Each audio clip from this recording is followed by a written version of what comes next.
अच्छा, bills of exchange बोल के जो चैप्टर है उस चैप्टर में हम लोग आ चुके हैं। आइए इंस्टीट्यूट मैट खोल लीजिए। हाँ, एकदम इंस्टीट्यूट मैट पकड़ के करेंगे। देखो, अगर तुम्हारे पास अकाउंट्स का इंस्टीट्यूट मैट है तो निकालो और उसका कंटेंट में जाओ। गए कंटेंट में? जो स्टडी नोट 1 है, स्टडी नोट 1 पूरा इंस्टीट्यूट मैट से पकड़ा जाएगा। स्टडी नोट 2 में भी एक्सेप्ट इंश्योरेंस क्लेम सब कुछ इंस्टीट्यूट मैट से पकड़ा जाएगा। और स्टडी नोट 3 भी पूरा का पूरा इंस्टीट्यूट मैट से पकड़ा जाएगा। ठीक है ना? समझ में आ रहा? अब यहां से कितना सारा चैप्टर भैया निकल के आता है। तो देखो, स्टडी नोट 1 में आपका बेसिक, गैप और accounting concept and convention and capital and revenue transaction, these all are pure theoretical chapters. There is not a single practical problem. Depreciation of course practical theory दोनों है, practical ज्यादा है। Rectification है। Bills of exchange में भी दोनों है। Consignment practical है, जॉइंट वेंचर भी आपका प्रैक्टिकल है, इंश्योरेंस का कोई बात ही नहीं है। बैड डेब्ट जो है थ्योरेटिकल, प्रैक्टिकल चैप्टर है, प्रैक्टिकल। फाइनेंशियल स्टेटमेंट का मतलब फाइनल अकाउंट, एग्जाम में आता है 15 मार्क्स में। खुशी मत होना इतना कि नहीं आएगा, नहीं आएगा, नहीं आएगा, आएगा 10-15 मार्क्स का आएगा। अच्छा, तो ये सब हम लोग इंस्टीट्यूट मैट से ही करते हैं। ठीक है? अच्छा, बाकी सब नहीं करते हैं क्या? बाकी सब भी इंस्टीट्यूट मैट से जरूर करिएगा। और अकाउंट्स में तो डिटो सब छपता है इंस्टीट्यूट मैट से, तो कैसे आप नहीं करिएगा? करना पड़ेगा। ठीक है? चलो, बिल्स ऑफ एक्सचेंज भैया अपना इस मंथ का अकाउंट्स का कोटा बताए नहीं, बता देते, सुन लो। बोलो उज्जवला।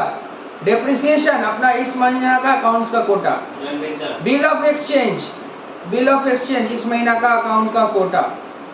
जॉइंट वेंचर इस महीना का अकाउंट का कोटा। पार्टनरशिप इस महीना का अकाउंट का कोटा। लास्ट मंथ में हम लोग क्या क्या सीखे थे? Hire purchase insurance department. ठीक है? चलिए, तो आइए दादा, हम लोग अभी बिल्स ऑफ एक्सचेंज में आते हैं। बिल्स ऑफ एक्सचेंज तुम लोग कभी ना कभी जिंदगी में पढ़े ही होगे। ठीक है? शुरू का जो लंबा चौड़ा कहानी है, ठीक है, ये हम उतना नहीं बताएंगे, शॉर्ट में थोड़ा बहुत बता देंगे। बिल ऑफ एक्सचेंज होता क्या है? जैसे चेक से पेमेंट होता है ना, चेक से, वैसे बिल से भी पेमेंट होता है। देखो, ये बिल्स ऑफ एक्सचेंज सब जो है ना, ये सब कुछ नहीं है, पैसा का दूसरा फॉर्म है। मैंने पैसा को ना इस्तेमाल करके तुम ये सब इस्तेमाल कर सकता है। ठीक है? जितना भी ये सब इंस्ट्रूमेंट होता है, बिल बोलो, चेक बोलो, ठीक है, ये सब का सब निगोशिएबल इंस्ट्रूमेंट एक्ट 1981 में कवर है। टेंशन मत लो, लॉ में तुमको ये पढ़ना भी पड़ेगा, एनआई एक्ट 1981। ठीक है? अच्छा, आओ हम लोग यहाँ से पॉइंट पढ़ते हैं। देखो, इसे बहुत बेसिक बात है, कभी कभी थ्योरी में भी पूछ लेता है। ये राइटिंग होता है, तो ऑफ कोर्स राइटिंग होता है। अनकंडीशनल ऑर्डर है। अनकंडीशनल मतलब समझ में आ रहा है? एक बार अगर कंडीशन ठोक दिया ना, जो बोल दिया, तुम कंडीशन मत लगाना। हम बोल दिए कि 10,000 रुपया तुमको मिलेगा तो 10 मिलेगा। अब तुम बोलेगा नहीं, मेरे को 10,500 चाहिए, तो वो नहीं हो सकता है। Sign by the drawer, drawer मतलब जो बिल बनाता है उसको ड्रॉयर बोला जाता है। Drawn on a specific person, अगर जोधू को दिया जाएगा तो जोधू को ही दिया जाएगा, राम को दिया जाएगा तो राम को ही दिया जाएगा। डेट तो रहेगा ही। It specifies to whom the payment is to be made। हाँ, तो बताना ही पड़ेगा ना, लावारिस थोड़ी ना है, किसको पेमेंट कर रहे हैं वो बताइए। द मेकर और to a person mentioned by him to the bearer.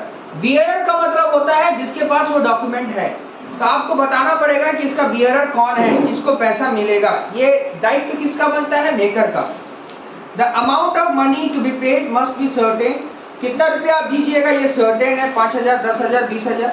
Stamp होना चाहिए। It may be made payable on demand और after a definite period of time. या तो तुम डिमांड में करो या तो समय बीतने के बाद करो।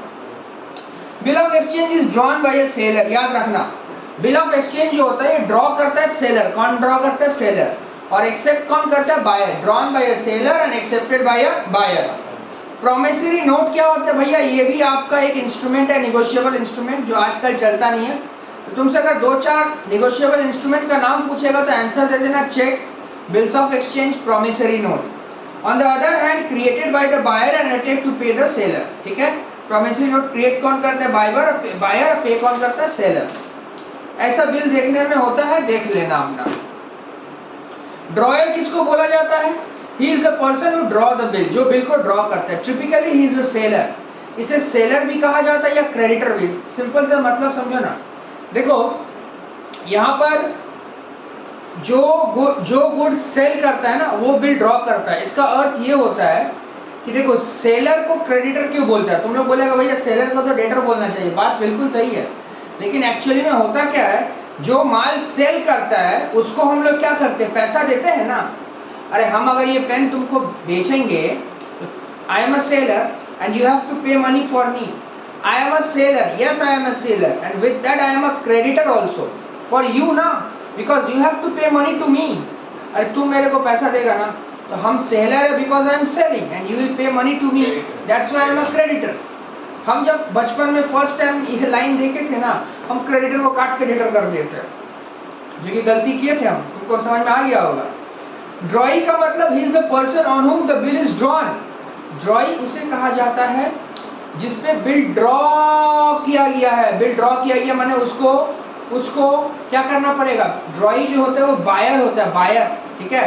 बायर भी बोल सकते हो या डेटर भी। अरे समझो ना, हम तुमको सेल किया तो तुम क्या हो गया, हम सेलर, तुम क्या हुआ, बायर, तुम बायर है ना।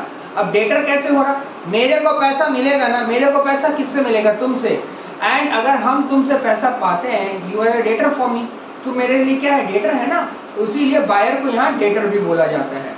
ही has to pay the amount, of course तुम बायर है, बायर तुम सोचो ना, आई एम अ बायर, तो आई एम अ बायर तुम सोचो।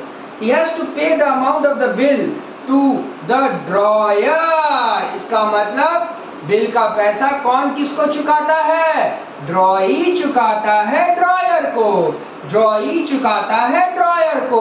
तो ड्रॉई पैसा देने वाला पार्टी और ड्रॉयर पैसा लेने वाला पार्टी। तो पैसा लेता कौन है, सेलर, इसीलिए वो क्या बन गया, ड्रॉयर बन गया। और साथ साथ क्रेडिटर क्यों बना, क्रेडिटर क्यों बना समझ रहे हो, क्योंकि उसको पैसा चुका रहे हैं ना, वो मेरा कर्जदार है ना, क्लियर हो गया। पेई, he is the person to whom the amount of bill is payable। पेई उसे कहा जाता है जिसपे बिल का पैसा चुकाया जाता है, जिसपे बिल का पैसा चुकाया जाता है। नीचे कोई मत देखना, नीचे कोई मत देखना, अभी एक एमसीक्यू क्वेश्चन आएगा। देखो पेई उसे कहा जाता है जिसे बिल का पैसा चुकाया जाता है। अब तुम मेरे को एक सवाल बताओ कि पेई कौन हो सकता है, ड्रॉयर या ड्रॉई, कौन होगा बताओ। पेई कौन होगा, ड्रॉयर ना ड्रॉई। पेई किसको बोला जाता है, पेई जो चुकाएगा, तो बोलो ना, इंग्लिश में बोलो ना, ड्रॉयर ना ड्रॉई। चुकाए चुकाएगा কি বলছো, জীবনে পাস করতে পারবে না मैं बोलो, কথা শুনলে बोलो। पेई काके बोला है, ड्रॉयर के ना ड्रॉई के, जिसको पैसा चुकाया जाएगा। तो हम क्या बोले थे, শুনছো না কথাটা আমি বলছি ফালতू। ड्रॉयर को पेई बोला जाएगा, ड्रॉयर को पैसा चुकाया जाता है, ड्रॉयर को पैसा चुकाया जाता है। तो पेई ड्रॉयर बन सकता है। He is the person to whom the amount of bill is payable. He may be dryer himself, या तो ड्रॉयर खुद हो सकता है या ड्रॉयर का कोई क्रेडिटर भी हो सकता है। देखो ड्रॉयर का कोई क्रेडिटर का मतलब हम समझाते हैं। मान लो तुम मेरे को बिल का पैसा चुकाएगा, ध्यान से समझो, तुम मेरे को बिल का पैसा चुकाएगा। अब मेरा कोई कर्जदार बैठा हुआ है, मेरा यहाँ एक कर्जदार बैठा हुआ है, तो मैं उसको दे दूंगा। तो इसका मतलब पेई कैन बी ड्रॉयर हिमसेल्फ और द क्रेडिटर ऑफ ड्रॉयर। पेई जो होगा वो ड्रॉयर खुद भी हो सकता है या क्रेडिटर, ड्रॉयर का क्रेडिटर भी पेई हो सकता है। समझ में आया। अच्छा, drawee in case of need, sometime the name of another. अच्छा, एंड्रोसी कौन होता है, he is the person in whose favour the bill is endorsed. देखो ये सब वर्ड मेरे को बिल्स ऑफ एक्सचेंज चैप्टर में चाहिए। एंड्रोसी उसे कहा जाता है जिसे ड्रॉयर बिल चुकाता है, एंड्रोस कर देता है। मान लो हम तुमसे 50,000 रुपया पाता था, तो हम ड्रॉयर बन गया, तुम मेरे को एक बिल दे दिया। अब मैं वो बिल मैंने मेरे से कोई पैसा पाता था, तो मैं वो बिल उसे दे दिया। तो I have endorse the bill and the person whom I endorse the bill is known as endorsee. हम जिसे बिल एंड्रोस किए हैं उसे क्या बोला जाता है, एंड्रोसी। समझ में आया बात क्या बोले। अटेंशन रखिए, अटेंशन, ठीक है, अटेंशन रखिएगा तो ऐसे ही पढ़ाई 70-80% हो जाता है, सो मत जाइए। अच्छा उसके बाद he is usually the creditor of the drawer. बार बार बोल रहा कि एंड्रोसी कौन हो सकता है, एग्जाम में क्वेश्चन पूछा जा सकता है। एंड्रोसी कौन होगा? एंड्रोसी होता कौन है? ड्रॉयर जिसे पैसा चुकाता है। इसका मतलब ड्रॉयर का वो क्या है? क्रेडिटर ना डेटर? क्रेडिटर होगा। Next, drawee in case of need, कभी जरूरत पर मेरे को ड्रॉई बनता है। Sometime name of another person is mention as the person who will accept the bill if the original drawee does not accept, if such person is called drawee in case of need। समझिए, मान लीजिए मेरे को bill का पैसा कौन चुकाएगा? ड्रॉई। चीज को समझो ना यार, हम को बिल का पैसा तुम देगा, हमको बिल का पैसा तुम देगा ना। You are going to pay the amount of bill to me ना, it means you are drawee for me, you are drawee for me, okay. अच्छा, हम लोगों को ये पता रहना चाहिए कि हर बिल का जो पैसा कलेक्ट किया जाता है उसका एक स्पेसिफिक टाइम होता है, मैच्योरिटी टाइम। अब मान लो हमको मैच्योरिटी से पहले ही पैसा चाहिए, तो तुमको हम बोला है बिल का पैसा मैच्योरिटी से पहले तुम मेरे को दो, भले तुम कुछ काट लो, मैंने 50,000 का बिल है, 2,000 रुपया काट लो। तुम बोला हम नहीं दे सकता because I don't have money. हम बोला कोई दिक्कत नहीं है।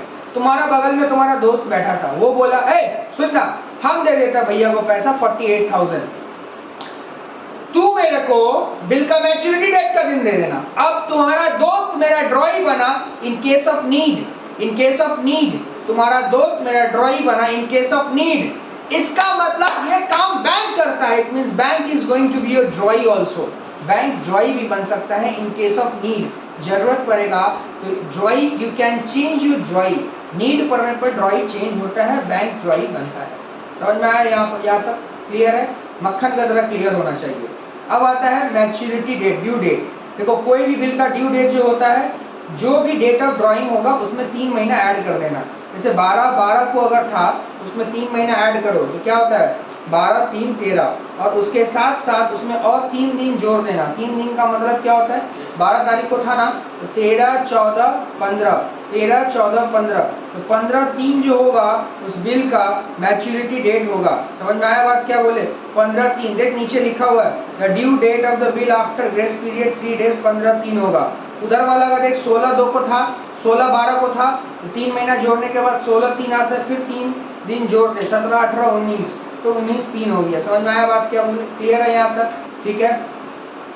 अच्छा, ग्रेस पीरियड के लिए कुछ छोटा चीज याद रखना। जैसे हम बताते हैं, कभी कभी जैसे यहाँ जो बोला जाता है, यहाँ पढ़ना तुम, अगर मान लो तुम्हारा जो बिल का मैच्योरिटी डेट है उस दिन छुट्टी पड़ गया, तो अगर वो छुट्टी पहले से सोचा समझा वाला छुट्टी है, माने पहले से जानने वाला छुट्टी है, तो 1 दिन पहले मैच्योर कर लेना। मान लो तुम्हारा बिल का मैच्योरिटी डेट 15 अगस्त को आता है, हम लोगों को पता होना चाहिए, अगर तुम इंडियन है 15 अगस्त को देश छुट्टी पे रहता है, माने आज़ादी दिन है, छुट्टी रहता है, तो बिल मैच्योर होगा 14 अगस्त को। 26 जनवरी तो 25 जनवरी, 23 जनवरी माने 22 जनवरी, 2 अक्टूबर माने 1 अक्टूबर, माने कोई एक ऐसा छुट्टी जो तुमको पता है कि ये छुट्टी है। समझ में आ रहा ना? तो माने अगर तुम्हारा प्री डिटरमाइंड हॉलीडे है तो पहला वाला दिन ले लेना, और अगर सडन हॉलीडे है तो बाद वाला दिन ले लेना। सडन हॉलीडे अगर रहा तो बाद वाला दिन ऑफ कोर्स ले लेना। समझ में आया? कभी डेज पे बोले तो गिनती करना, जैसे अगर मान लो 31/1/13 को बिल दिया 30 दिन का, 30 दिन मतलब यहाँ 1 महीना नहीं होता है, तू फरवरी से काउंटिंग स्टार्ट कर। 31/1 मैंने जनवरी होता है, फरवरी का 28 दिन लेगा, फरवरी का 28 ले लिया, अब मार्च का लेगा 2 दिन, तो 1, 2, 30 दिन हो गया ना। अब उसके बाद वहां से 3 दिन का ग्रेस पीरियड जोड़, 2 मार्च हो गया, 3, 4, 5, देख 5 तारीख जो होगा इसका मैच्योरिटी डेट होगा। डेज रहेगा तो डेज लेना, and 30 days is not equal to 1 month. याद रखना, you have to count on your finger, 30 days माने 30 डेज। समझ में आया बात? ठीक है, यहाँ तक रहने दीजिए।